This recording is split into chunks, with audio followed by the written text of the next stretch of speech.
Alrighty, Dan, here's one of your 427 small block Fords. The description is a combination. It's got a set of our CNC heads on it. Got some ground hydraulic roller. That'll rock forward. No, this is a Pro Flow manifold. Holley throttle body. Extra front end on it. For the alternator charges for you. Front sump oil pan. Go in there and make a run. See what it does. Stay tuned.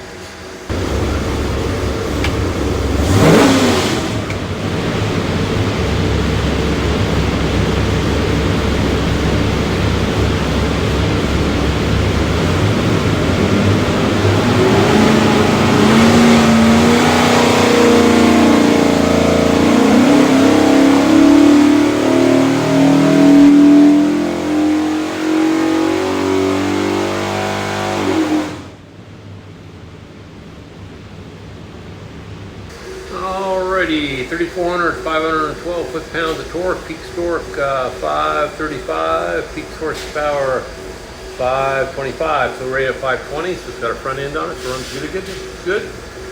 Next thing, we'll pull pipes back, make sure the exhaust's good and clean, and show you a couple other little things. Alrighty, when you receive your engine, find this thing look like a credit card. It's a USB card full of technical information, engine build specs, dyno video, tech tip. Highly recommend plugging it in and watch it. On the engine will be this tag. It'll have your engine number on it, some other specifications. That engine number is the easiest way for us to look anything up about your engine. Flip it over, QR code, hover over that. That'll take you to our site, some other tech stuff. So I would really recommend watching all this. It'll help your installation. Have a great day.